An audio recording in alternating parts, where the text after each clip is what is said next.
How we doing? TM. All right. GM Uh, everyone.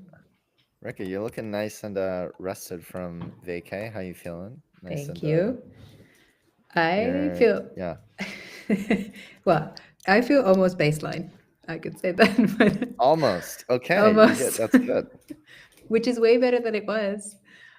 Yes. But yeah, it's been so nice. I've sat in a lot of beautiful gardens in Japan, Oh, you went to Japan. Oh, mm, I'm and jealous. I went to a lot of museums and art shows and saw a lot of music. It was very restorative and Mm, creativity inducing.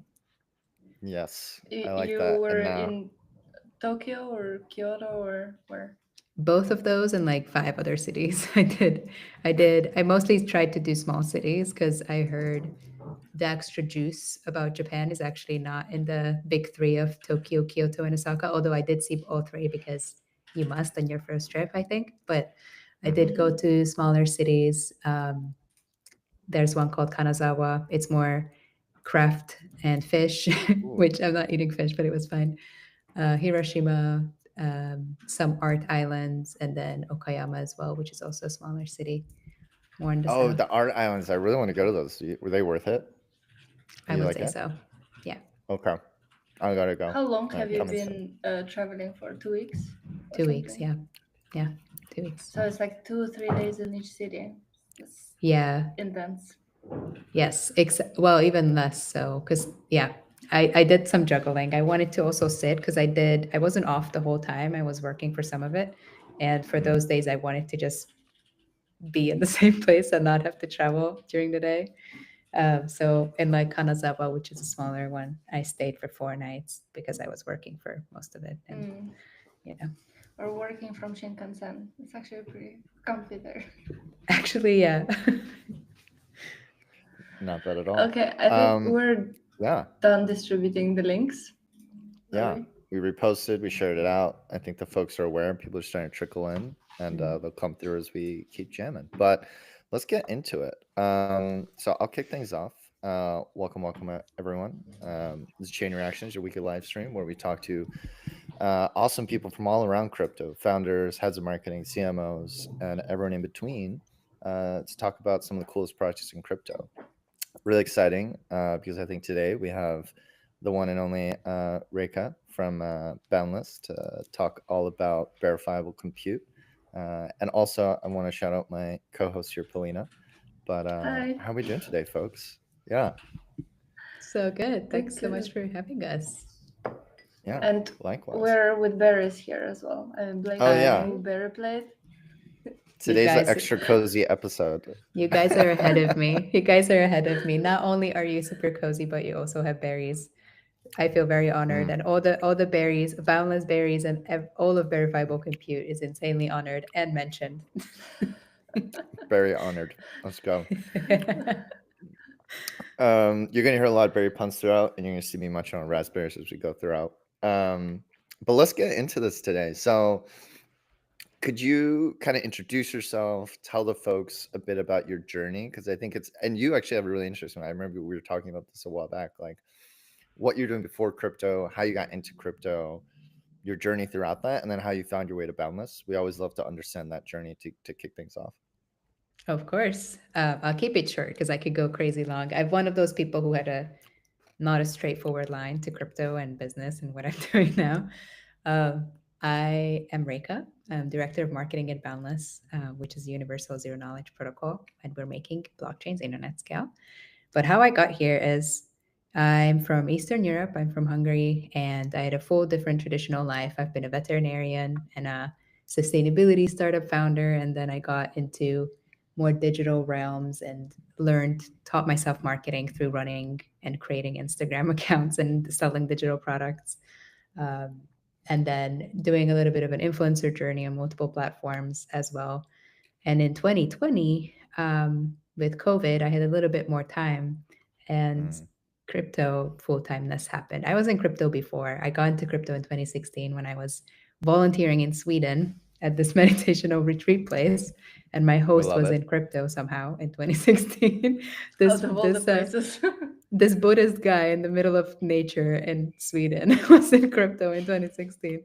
So Was he like I taking payments in It's like, Bitcoin? Like, well, how did that yeah. happen? Do That's you know crazy. what Bitcoin Yeah. is?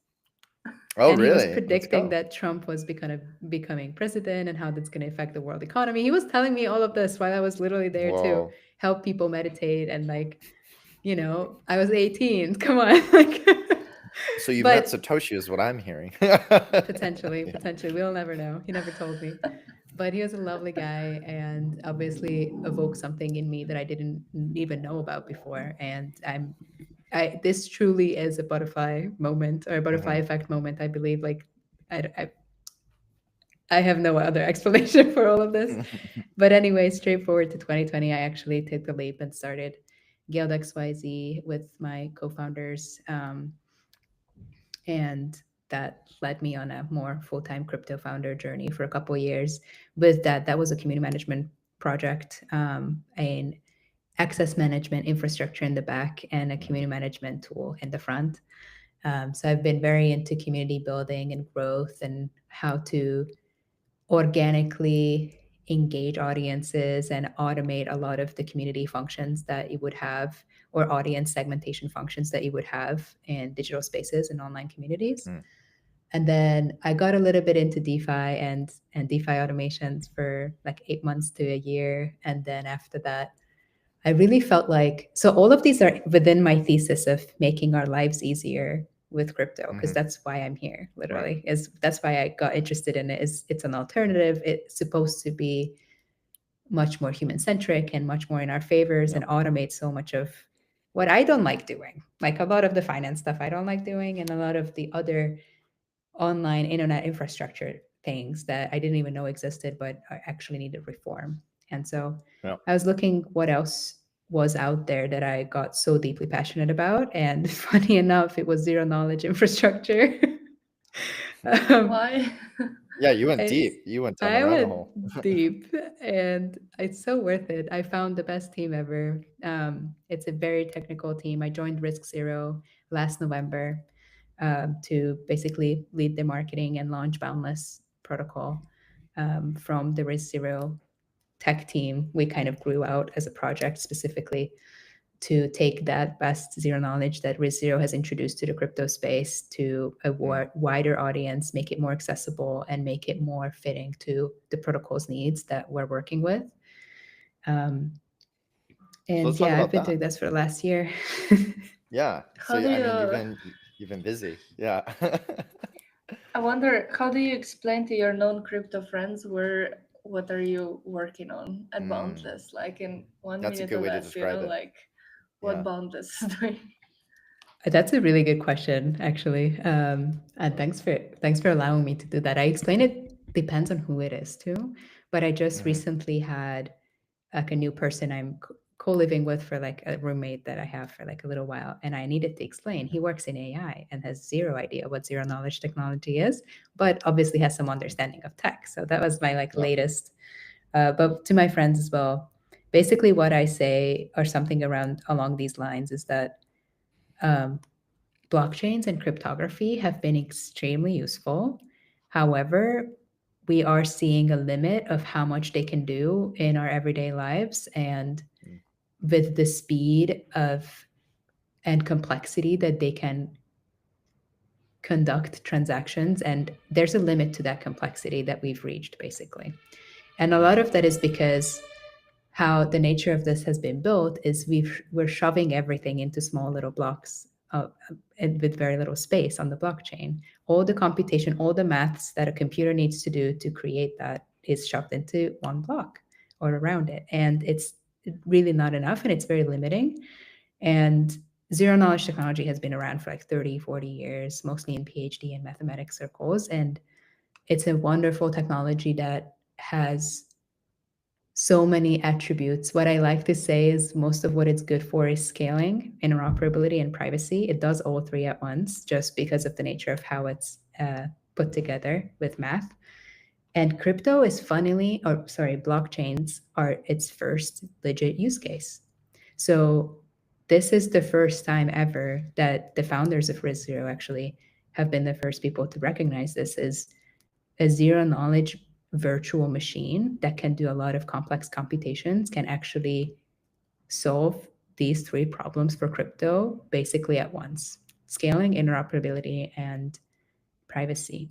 And so what I'm doing, or what Boundless is doing, and we're working on, and how I go about it to say it is, we're essentially making sure that all the complex math problems that each computer is doing right now to make blockchains exist on one side and make the internet exist on the other side, they're met with each other. And so we're allowing the blockchains to be able to do much more complex and heavy load computations way faster by creating proofs that store pre-done math problems that they don't need to redo ever again, that they're currently redoing. And they can just check those proofs instead of doing all the computations again on chain, because these proofs live, they're done off chain and then they live on the chain. And they're so much more lightweight, and they contain all information that you need from previous computations and calculations that you might want to check. So it basically allows for way faster interactions on the chain to happen. So really, it's all about, helping every other blockchain that may not be quite as scalable scale better and scale faster. It's right? Exactly. It's every chain is currently optimizing to be zero knowledge friendly. And there's a reason for that, is because there's a limit to the code efficiency that we can make with Solidity, with Rust, with all the solutions that we have within the blockchain space. So every chain will be powered by zero knowledge proofs in the very near future. Yes. Just putting myself in the shoes of your friend also who works in AI, right? And you explain what Boundless is doing. I would be like, so this is a B2B business, right? So because you deal with blockchains and you sell your tech to this blockchain to scale. But at the same time, being in crypto, knowing Boundless, I know how community first you are. And like if you look at your Twitter, and everything that you did was kind of more B2C, right? So how does it match then? How do you think about community in that way, and what role does it play? I mean, my attitude is always community first. I feel like I've learned a lot from the best in other industries and how they do it. For example, Figma and Notion, if you look at them, those teams are extremely community first with how they're designing the product and how they've grown. So I think good marketing, I think I'm an organic marketing specialist, basically, is I don't, and so much of that happens, that good growth happens because you think about community first. And so for us, that's mainly a B2B company.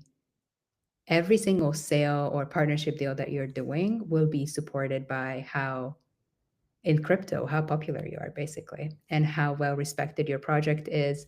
So much of crypto is scam. So how you stand out is being legitimate, having, being a legitimate project. And a lot of that comes from basically your weight and the respect that you have in the industry. And so a lot of that comes from having that presence set. And so I think that's really important generally to have that established even before you're doing practically live business.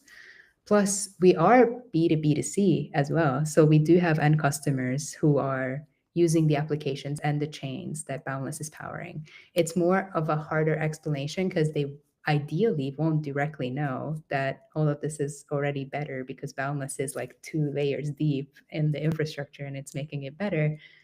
But we are separate entities. So for those that do care or do know Boundless anyway, they should know about what the impact that we're causing is. And it's just, if you're a B2B company, you have to make sure that your partners know about you and are more excited to work with you, not just because your tech is exceptional, but also because you do have and take a rightful place in the industry and continue to do so. And that also gives more certainty that you won't just disappear. And I think that's really important in an industry like ours, where trust is so fragile. Yeah. I think well said. Do you Thank you. remember do you remember the state of, because zero knowledge right now is everywhere. Like in my opinion, it's like all over the place. And I think that Boundless contributed to that a lot, to pushing this technology forward. So I'm curious if you remember what the state of like zero knowledge when you joined Risk Zero, like what was it? Like, did people know about it? What state it was in?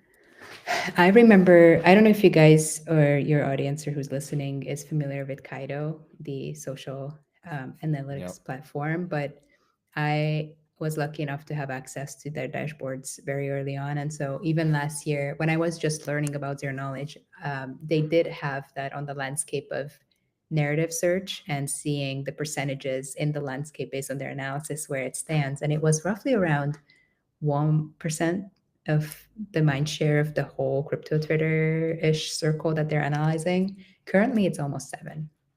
And so that's a metric that I can actually say a number. But generally speaking, it was uh, projects existed, ReZero existed for years at that point, and many other projects that were working in this space kind of have made strides. But I would say most of it was so inaccessible and hard to understand. And even for me, who was sort of learning into that landscape, was Mhm. not as accessible. And I was very crypto native. And even though I'm not a developer, it was still, I needed to talk to a lot of people personally to be able to understand it deeply. And so it was, what was that for me? A perfectly blue ocean that I can occupy with something that actually explains and makes zero knowledge feel more accessible and just easier to understand the magnitude and where all of that part of the industry is going. And it was a perfect space for us as a team to occupy with Boundless, of being the leader of making that available to the larger crypto industry and support other teams that are doing the same. So I guess that was actually kind of nice that it wasn't as accessible and we could make it so. There's an opportunity, right? Where everyone's thinking you got to zag. Exactly. I Which love actually I zagging. want.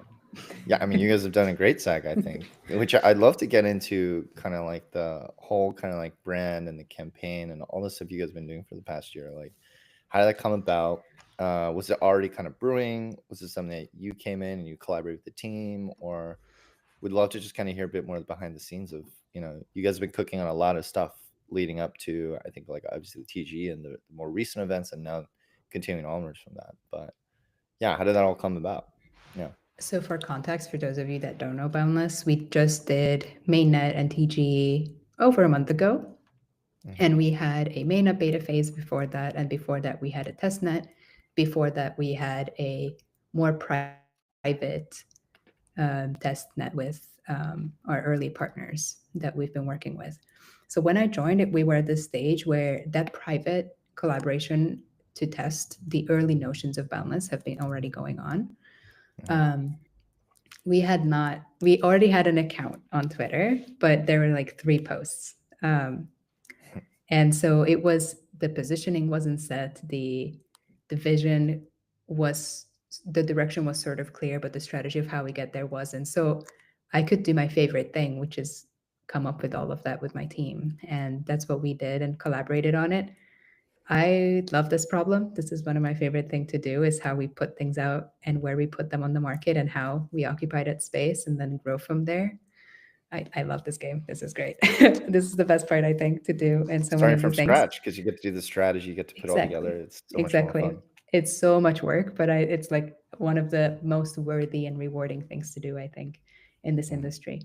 So how we thought about it is obviously need to set the direction first and how big you Yep. want to go, which is one of the first questions I kept asking my team of like, guys, like I need to know how big we want to be, because it really will define how I will position ourselves, or how we're going to set the positioning of the company itself, and how technical we want to stay, how more visionary we want to become. It will define our localization strategies, how we build community, if at all, how we build a global audience, what kind of PR we are going to do. It defines everything. So that was the first part, figuring out the magnitude that we're shooting for.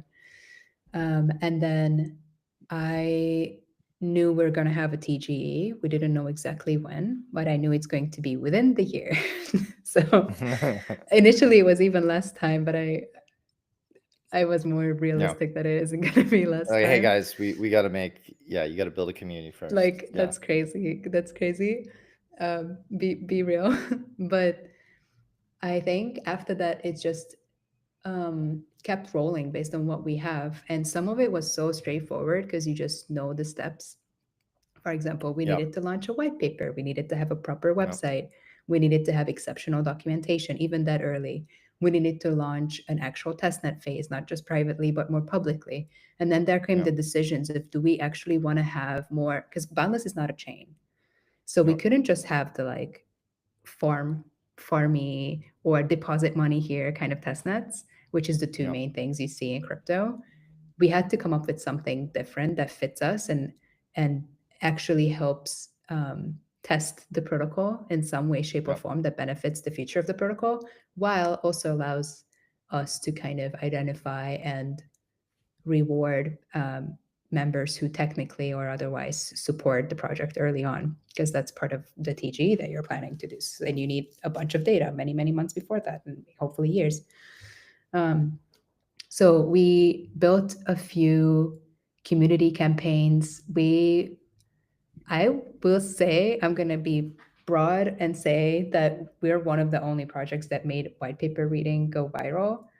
Yes, and we loved it. That was a lot really of people fun. were talking about it. I remember. That was good. I met a person recently at a conference in Korea, actually, in KBW, who said they read 2 white papers in their life. One was the Bitcoin and the next was ours. And because they found it on Twitter. Let's go. And I'm like, gee, that is a really high compliment. And I honestly totally understand. Put that on your resume. Because just to zoom in, for people who don't know what you actually did with the white paper, if you can just like that's true. So my true nature of launching anything, I can't just make an announcement, I have to make it really complex, very engaging and involving, and something worth sharing is how I like to think about it. And so with the white paper specifically, we decided to build a reader website, which is read.boundless.xyz, which is really cute. And it has a berry toggle bar that shows your progress, how far you've read, which I also think helps attention span. And our white paper is basically around 10 pages. And we put a comic at the end that explains how the protocol's slashing mechanism works, which I think is a hilarious touch. And I'm so glad we kept that in. Brilliant. It was like an internal meme, but at the end I was like, you know what? This fits. We're going to keep this. And it actually was a really good move. But what we did from here is that we had this reader website, and I'm like, how are we making this more interactive? Like, this isn't enough. I don't know who's going to click this and actually read it. Like, come on, people don't read anymore. And so we decided to come up with the proof of read, which was we have a 10 out of 10 front-end developer. And he's not only front-end, he's in everything. I absolutely owe my entire life to that man. Shout out to the dev. Shout out Kohan. Shout out dev. And we built the thing where you could highlight a word or a sentence within the white paper reader on the website, and it will generate a unique image for you on the website that you could share on Twitter. And we asked the community and our larger audience to prove that they can read. Because that was a meme at that time as well on the internet. So we kind of hopped on that as well. Nobody reads. And that worked really well. And it also allowed us to continue that later into, it caused us, that's what caused us to go viral with the white paper, I believe, the sharing. And then what counts as viral? I don't know, but it went really well. And then we did a second phase of that, which was proof of thought, which, okay, you proved you can read. Now, can you prove that you actually have thoughts? Or like you can think? And we asked the audience to, based on the top proof of read concepts that people highlighted, and the most frequent ones, to come up with explanations and help educate around the white paper based on those top ones. And so we always think about our campaigns that progress into one another a little bit, and or just I don't know, a little bit different. Like you have to do something, make You it got a to stand tiny out. bit different and be unique and be Yeah. different. Yeah, stand out. There was Um, also And proof of berry, was there no? Or something like that. What was that yes, about? that was our first thing. That was around Valentine's Day last year, February. That was our first ever bigger campaign. Is I just came up with the berries around at the end of January, basically. And in 2 or 3 weeks, my team and I finished a whole campaign around an NFT minting website that we would have a 48-hour NFT mint to mint a berry. Because I found I wanted to help have something that helps me meme the verifiable compute into reality. Because yeah. for those of you that don't know, zero knowledge is a very it already had a reputation and it was already a little bit alienating and hard to understand and kind of bucketed into this super technological, I don't even worry Yeah. about it. If someone says ZK, I don't listen kind of concept. And that's what my friends told me when I joined Risk Zero. They're like, I don't know, Yeah. goes in here, goes out the other way. So I had to find something else. And so verifiable compute is basically a synonym for it, kind of. Mhm. And I don't know, something clicked in my brain in January, and I was like, you know what? It's verifiable compute. And then You're just munching on some berries, and it's just that aha moment must have happened. You know? Yeah. it's something. And my persona online has been a berry for a couple of years. And I thought I'm just going to personally launch like a berry NFT sticker pack and maybe an NFT project just for giggles for me and my friends. And then it kind of grew into the proof of berry NFT campaign for the whole project. And that really kickstarted our community because it went really well. We had 1.5 million mints of these NFTs within 48 hours. We did over 25% of all of base chains traffic in the first 24 hours. So it moved quite a bit of people. And I was like, all right, people seem to like this. Let's keep going. They like And the berries. they Yeah. did like the berries. And so we just never stopped. In the beginning, I actually thought that Boundless was just your creation because, as you said, like you were very the whole. I don't know. For as long as I've known your sort of Twitter, it was always a berry as a profile picture. So I just thought that it was the proof of berry was your project alone, and that's how I came around Boundless. Would you say that your personal brand really helped with this cold start problem and framing ZK in the beginning as a something that's actually worth listening to? I think so. Like, I'm not gonna lie, I think that was hiring me was a really good move for many reasons. One of which is I already had a presence and a reputation, and Yeah. I do like making things approachable and explain hard things that I understand to everyone else to Mm-hmm. understand. And I Mm-hmm. definitely think that helped that I had a personal brand. However, I do have to give a shout out to my team because at first they didn't really get it or understand why I want to bring a berry into such a technical concept and They're like, team Yeah. what? and project. We were still Yeah. Risk Zero then, by the way. So, like, Right. if that team even had a legacy, they're really serious and insanely smart people um, who've like built companies before and sold to like Yeah. in yeah. So that was kind of a stretch for me to do, but I got so much trust. And I know mostly I'm a berry publicly, but even my team for weeks, they embraced it and they had berry profile pictures that I made for them that looked exactly identical. And it caused a lot of confusion because everyone thought everyone's me. But that was part of the fun of spreading Spread the it. meme. And yeah, Yeah. and they were Did really, you really lovely. And did you have any put because I know that a lot of marketers who work with very talented tech forward teams face a lot of struggles with actually, moving the needle, memeing something because everyone would say we're a serious project, we have this amazing tech, we can't just be throwing memes around. How do you how did you turn their minds around, or if they were very sort of down for anything to try out, what would your advice be to those people to those marketers who are struggling with the super technical founders?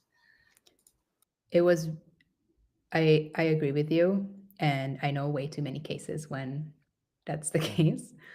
Um, when I joined, or when I was talking with the team to join or exploring, I was I was kind of relentless, and I talked with the executives, all of them, so many times, Mhm. and I made I made 100% sure that they're actually ready to embrace marketing, because one of the reputations with Zero Yeah. from my friends that I heard is they're so good, but they're just not um, Right.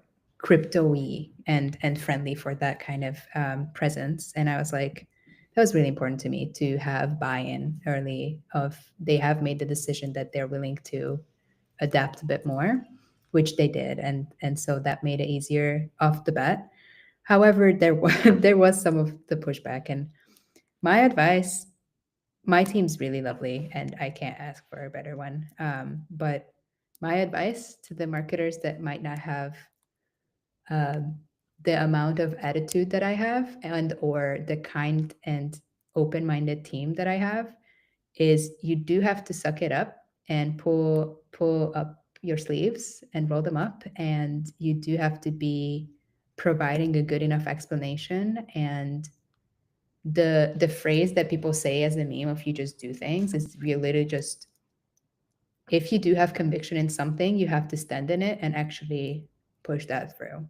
So a lot of what I've done is I've I was convicted enough in it that I felt like this is a good middle ground. It's not like I was not going to do a Pepe 4chan degenerate kind of meme approach. That's really far Right. from what we stand for and who I am also as a marketer and as a person. This felt like something that is exact opposite of what Riz Zero's vibe had been before, which is more Yeah. dark and educational and super tech heavy. This is something light, sweet, cute, and I love contrast. And I thought this is the exact amount. It's in balance because it's the exact Yeah. opposite, but it's not too much. And so I was Which, by the way, the branding and like the was that already in play, or was that something that you helped push forward when you were talking to them? we knew three things when I joined: Yeah. is that we like beige, there's Yeah. glass, Hmm. and there will be wind chimes in the sound. That was the like brand seed that I gotten Okay. from the team, and then Yeah. from that we grew it to whatever it You is. got And it Nice. keeps the growing. glass trend before the Apple did. So Yeah, we Last one. did. Yeah, we Yeah. did. Right on. That's But good. yeah, so I just finished the thought of the advice on. Oh yeah. Sorry. yeah. Back to you. No Advice. worries. Yeah. So you have to, if you have conviction in something, you literally just have to do it and ask for forgiveness after. Obviously, try to be as Mhm. um, like, don't be rude about it, and be as much um, forward and explaining and showing why this will work if you can. But they do need to trust you a little bit, and if they, even if they don't, you just have to do it and then show that it did work. And Mhm. for other help is try to have smaller, like almost A/B test kind of experiment where it's a smaller Mhm. scale launch for the meme itself, and see the reception to it, especially if you don't have as much conviction, Mhm. which I did from my personal. And then that was immediate win. And then the Berry NFT was an even bigger win, and then it just kept going, and all of it was just keep being wins. And I was like, fine, Just kept we'll just fully compounding. embrace.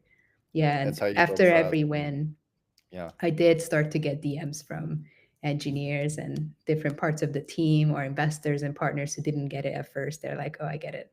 Like, it works. Let's So, go. and that validation, baby, it's worth all the pushing through. You're like, see, That's I true. told you so. Like I did. I I do love being right. It's great. But the fact that you also attribute part of the success to your personal brand, right? And I know you're active in the team. Cashby is very active also on Twitter, sort of to contribute to that Boundless team ecosystem. But I don't think anyone else from your team is active very much on Twitter. Is that That's true? not true. And did you? That's not true. No. No, Okay. and they have improved so much. And when I Mm. joined, that was truly the case. But since Mhm. then, leading by example, holding workshops, and then just Mhm. relentlessly giving them asks, my team has really embraced it, and a lot of them are active. Especially my Nice. CEO Shiv has really, really stepped it up and is really serious about it. But team-led marketing is super important. And I do agree with you that it's mostly Kashvi and I who are like super visible and active and had a previously had that going on anyway. But there's 5, 6 people on the team who are very active and are communicating with other partners and more on technical topics, for example. So maybe that's why you don't see them on the feed as well, because they are more in the product and technical circles. Yeah. But they've really picked it up. I'm really proud of them. That's awesome. So they embrace both the meme and the team-led marketing. It's, you know, the stars have aligned. I know. Best case scenario. I know. There's a reason all of it worked. It's you need all these components to come together. Yeah. I think that's the thing about I think about it quite a bit, which is just like, I mean, we all know this, but it's like, I feel like it needs to be said, which is at the end of the day, it's like you can have the best product, but and as marketers, we all know this is like, if you don't know how to communicate it, market it, convey that vision, it's not going to work. But even the marketing, as you're talking about, right? Like it's not that easy, right? Yeah, as you said, you got to come in, you got to build trust, you got to convince the team, you got to get the team to actually post, you got to get. There's so many complicated moving pieces that I don't know. I think I just feel like in this industry, oftentimes go maybe under recognized, right? Because so many people are just like, yeah, like, can you just get us? I mean, Paulina gets this all the time because she does a lot of social work with us, and it's just like the classic clients just kind of like, yeah, can you get just like 100,000 followers like tomorrow? Like, can you turn on marketing with the switch? Yeah, just turn it on, and you're just like, what? Like, yeah. So I just want to like, take a second and be like, let's recognize that, right? And applaud the work that you did, of course, with the team over the past year, because that is a lot of work and orchestration, and probably why you just took a 2-week vacation, right? you got to take some time off.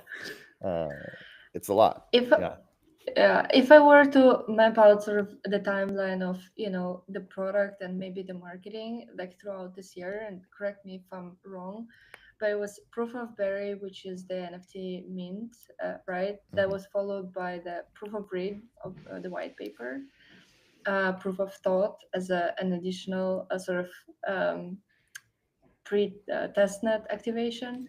Then it was a Kaito leaderboard launch. Then the ZK mining incentives, mainnet beta, and Signal. Then did I get it right? Yes. Nice. Nice. That's most of the things. Yeah. Thank you. That's very thorough. And I'm curious because a lot of the times, like we had a lot of marketers on the podcast, and I think there are a lot of hot takes about InfoFi because InfoFi is everywhere, and you either love it or hate it. I mean, it's a tool that you need to know how to use to your advantage. And what is your opinion on it? And would you recommend using it to teams? I mean, using it. Do you mean using it as an analytics tool, or do you mean using it as an incentive mechanism publicly? Incentive mechanism to build up a hype towards, let's say, mainnet launch as well. Sometimes it was a nightmare, or a really long nightmare. But most of the time, I would say it's a positive and beneficial thing, and especially that we took the standpoint. I don't like making people feel like we're farming them in any way, shape, or form. I don't think that's the right value system to go into this with, and I know a lot of projects kind of just throw money at it and then leave it, and that's why I think InfoFi and Kaito has a lot of bad rep because of how lazy it is. And I don't want to, well, I kind of do want to toot our horn a little bit, but we were really intentional of what we actually asked people to do. And we continuously, gosh, we did a lot of this as well, as we continuously gave them things to do that were actually things we wanted to propagate, instead of just letting AI slop like replies fly. And I think for this reason, ours was way more valuable than what I've seen other projects experience. Our community, or the community that comes over from Kaito, actually ended up helping Boundless grow so much and helping our narrative and even our mimetics or some of our explanations go far and wide because we were pretty adamant about what those are, and we kept giving opportunities to show that they are interested in helping that grow, and we gave them things to do, like that is very important to have, is to give people things to do, how to contribute. And even with something as simple as um, or as straightforward as a Kaido incentive program, that was something that we did not neglect, and we used it very, very intentionally. Still, it was kind of hard sometimes, and I was like, oh my god, my notifications are absolutely cooked. I can't even post sometimes without it being a little bit terrifying. But majority of the time, I would recommend, if you're willing to put in a little bit of effort and intention into where all of that attention and energy is going that you get from that platform, then it's a really, really beneficial thing to use. Yeah, I think what made it also very useful, and perhaps that Signal was at the core of it, right? And Signal kind of fed into what you're actually trying to propose. So if you can maybe talk a bit about Signal, what it was, so that I don't butcher it accidentally. Of course. Yeah. So Signal is basically an industry-wide collaboration we came up with for our mainnet beta, which we kind of jumped over testnet because we did have the private testnet, and then we didn't really find a reason to have a public testnet that way. And instead, we launched a mainnet beta where everything was live in the protocol except proof of verifiable work, our incentive mechanism, and the token itself. So everything else was already live and working. And so again, with the design of that, if I just put that out, it's kind of a nerd snipe and not a lot of people are going to care about it. So it was really important to, how are we going to make this bigger? Because this is truly revolutionary technology. And it's very important to me, not just to do my job well, but why I even work on this is I want the most amount of people to benefit from this technology. And the more it grows, the better it is for the whole ecosystem. And so I truly believe that. It's not just because that's why I joined. It's because I believed that first. And now I'm also obviously benefiting off of working here, but it's a benefit to me. But so Signal came about. And so the technological advancement there is we could prove full Ethereum consensus, which no one's ever done, not even the Ethereum Foundation, which I know sounds pretty technical, which is why I didn't launch it this way. But it's basically that the whole history of Ethereum in one proof. So instead of when you need to ask information from Ethereum, going back and asking it from all the blocks and redoing all the computation, you have the little proof every 6 seconds when a new block is mint. You have the proof that contains everything. And you can just ask that one. And it's way simpler, way faster. You can imagine, we can do this for any chain, by the way. And imagine if every single chain, all information you need is stored in single little proofs. You can even merge them. And you could have Solana Ethereum in one proof. And then this is what the proof singularity is that a couple companies have pitched before, that they're working towards this. I didn't want to pitch this for us, but that's the theory, is that you do have these proofs that basically fully support and conclude all the chain's information. And for a lot of applications, this is so much faster and more efficient to just query that little proof. So we built this, and it's massive. This is a huge thing. No one's ever done. It's an innovation, and it's just our mainnet data, not even the whole protocol. So I was like, this is big. We need to make this sound as big as it is. And so we had 20 plus partners launch with us that also thought this is really big. And we had insane PR coverage and everything. We named it the Signal, and both the community and some partners have boosted the Signal, which is the name we came up with for it. But essentially, we have pooled almost 300 ETH into a public smart contract that basically automatically goes into the protocol to create these proofs as an open source good forever for anyone who needs these proofs to query Ethereum to use. So we created something that's good for the ecosystem, tests our project, activated hundreds of thousands of people, if not millions, actually millions, because we also launched the manifesto. We left that out of the concept, the sequence of things. We launched the manifesto, which 4 million people signed on with their wallets. Crazy. But we did move millions of people with this, and it was also weeks long. We also had a verification phase for this, which allowed people to verify the signal from their browser and kind of contribute in a non-technical way of keeping these proofs going within the signal. During this time, we already had provers participate in this mainnet beta phase on the other side, because Boundless has a marketplace at its core where these zero knowledge proofs are exchanged. And on one side of it, there's a bunch of GPUs with a lot of provers who are really good at writing and optimizing code to get the best proofs and pick up the most proofs. And on the other side is the demand side, where chains and applications need the proofs and request them.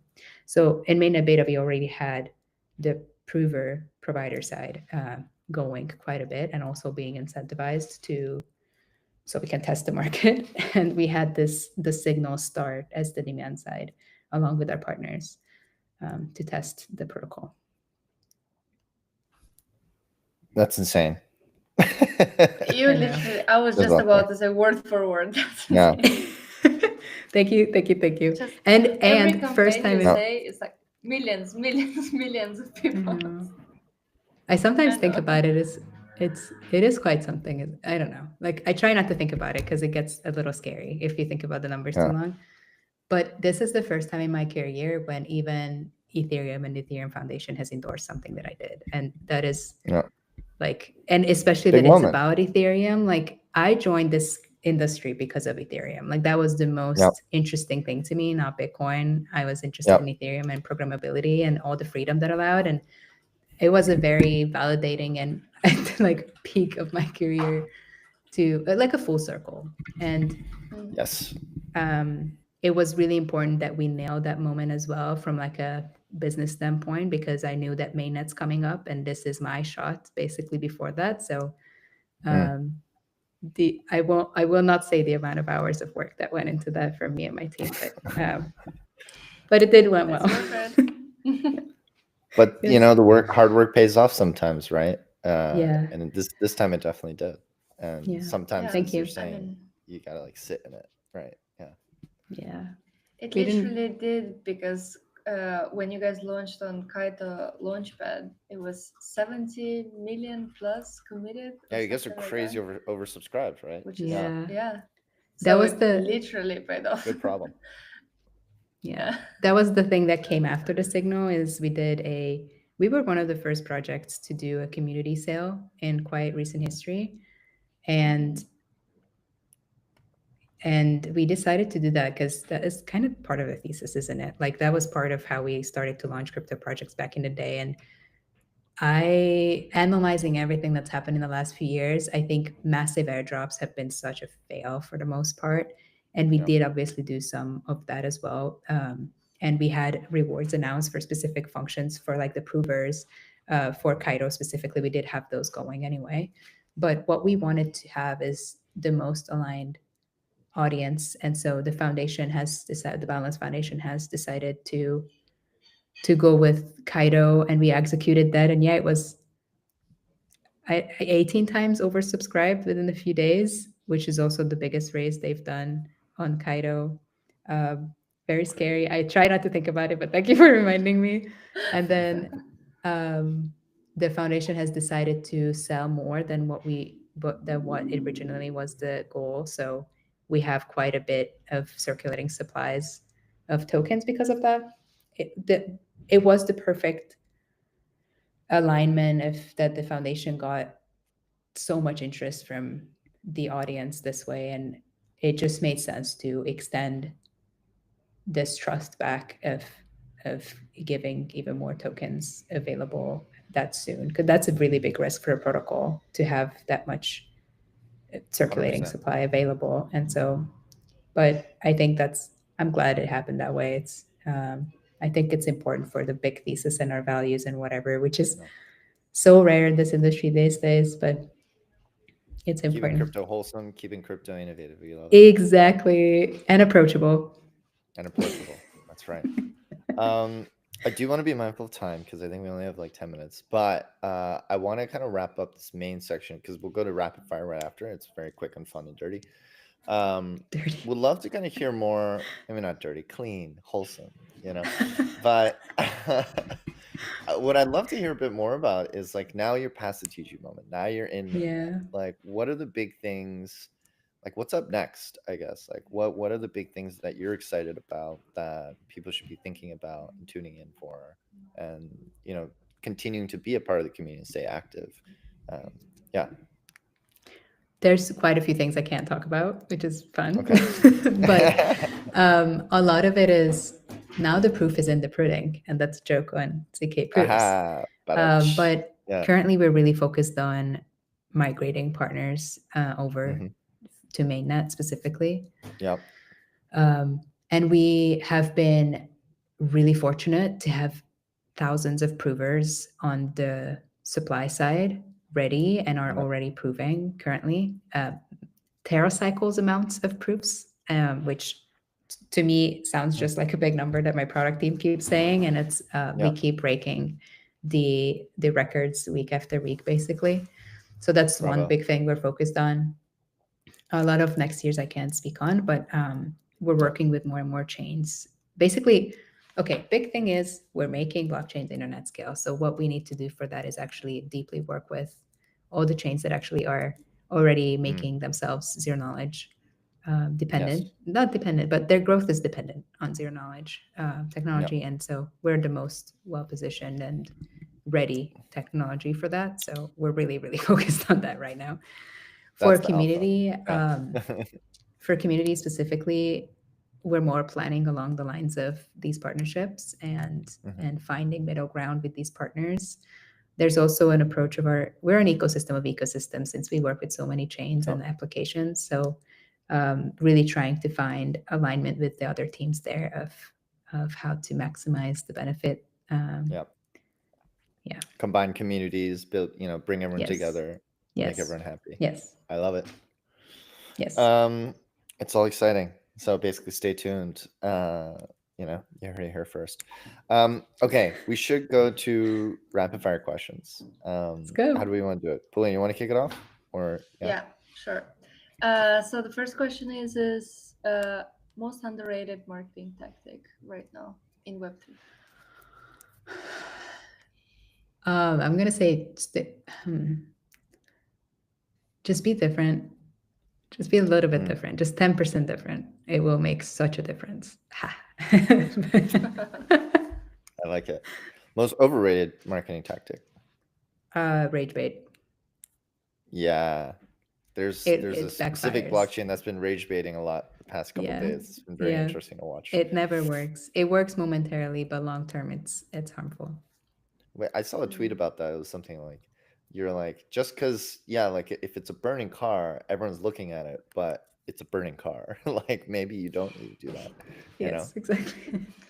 It's one way to think about it. Yep. Which crypto brands or projects are crushing it now? That's not Boundless. I'm still so in love with Mega ETH. I know people have a lot of opinions on it. I truly admire their designer and the conviction she has on their direction. And I think most things they do, and it's very similar to what we're doing, actually. They're just going to do an echo round as well, public sale. It's been very aligned, and I think they keep killing it. And I'm very, very proud of them and very inspiring. Brother Bang, shout out. Yeah. Shout out, Brother Bang. Love Mega ETH. Cool. And then the last one here, this is my favorite one. I tell people all the time, like we've been doing a variation of this podcast live stream for like 3 years now. Every guest that's come through, we've asked this, which is over the past year or so, what's your biggest professional learning as a marketer, as a professional, just in general? Yeah. That's an insanely good question. I'm glad this is the last one because I would love to talk about this so much, actually. You got 5 minutes. You can talk about it as much as you want. Yeah. It's a nice retrospective. Yeah. I think it's two things, and we talked about both. So this is kind of a summary to what we've talked about in the advice sections of today is you have to have conviction in what you're doing and a little bit of pride within your team that what you're saying and what you're thinking and your beliefs and your convictions are valid. And I think I've known that before. I've done my work based on this, but I feel like this year really solidified how much your intuition and your analysis and your learnings that you're doing from the market, if you're doing that, are actually so informative and so helpful to advise you with the most innovative and different strategies that actually result in Yeah. the things you want it to result in. And the confidence, honestly, like the self-confidence and belief, I think faith is a good word. Faith. Yeah. um and the other is differentiation and positioning is, I think, one of the most important things that people so neglect in this industry. And I'm more talking to, in case anyone like that is listening to this or get this information gets them, but to teams that just hire a person for social media as like their first marketing hire instead of getting help to figure out where they stand currently and where they want to be and inform strategies based on it. I know it's such a high level CMOE thingy to say, it really does the most because we didn't have that much capacity. We're a small team. Um, we're we do have resources, but we are a small team with an insane amount of passion and conviction. But I think a lot of what we've done worked because we were very solid on where we are, who we are, and where we want to go, and where do we want to be represented in the market, and who do we want to be associated with, and the magnitude. The first question that I kept bringing up to my team of knowing how big you want to Right. be, that You I'm want to be thinking is such a boundless. yes. Boundlessly. That's also one of the things why we came up with the think bigger, because I kept saying that to my team of you know, even with when we just talked about today about announcements or like dropping the white Yep. paper or like just posting that now we have proofs for a full Ethereum consensus and finality. I can't just post that. I have to think bigger of how is this becoming bigger. And so yeah, those two, conviction and differentiation and the positioning, is extremely important. I think that's Yep. all why anything that I've done that is mildly successful is because it's what it is. I mean, I love it. I think it makes so much sense, and it's like such a beautiful encapsulation of, I think, kind of who you are. And then those are also like very, one's more like professional in the sense of like, yeah, I think as marketers in a very technical industry, we don't always get the ability or even permission, right? So it's kind of like I'm very much the same boat of like ask for forgiveness later, right? Like if you can, like don't be a dick about it, but push within reason and you can ask for forgiveness. And then I think the second one around differentiation is such a breath of fresh air because it's exactly that. We get a lot of those requests all the time of just like, come in, do this thing. And we're like, okay, but like, are we just like putting more fuel on a really bad fire here? Like, are we helping this thing or is it just going to get worse? Right. Yeah. So I wish more founders would take that advice. So we'll keep trying. We'll see. I wish Manifesting. they would. I Yeah. wish they would for your sake too. Thank you. Yeah. Okay, Polina, anything else? You feel good? I think Yeah. we're ready to We're wrap ready to up. wrap. Okay. Well, I think that's everything. Really appreciate having you on, Reka. Always a pleasure chatting. Really, I think it was a really insightful kind of like deep dive into all the cool stuff you've been doing. I hope you feel great and refreshed and recharged and Yeah. ready to crush it till the end of this year and smash 2026. Thank you. Thank you so much for hopping on. And Thank you so much for having me yeah, and letting me speak about my passions and always. what we've been doing. And you guys have been great hosts. And for everyone listening, Yeah. I hope you got some nuggets of information from this. If nothing, my enthusiasm in all the dooms that's on the social media, at least maybe this is a little more hopeful, hope core. Let's go. Thank you, everyone. Thank There you. we go. Thank you so much, Reka. Have a good one and have a good one all. Ciao, ciao.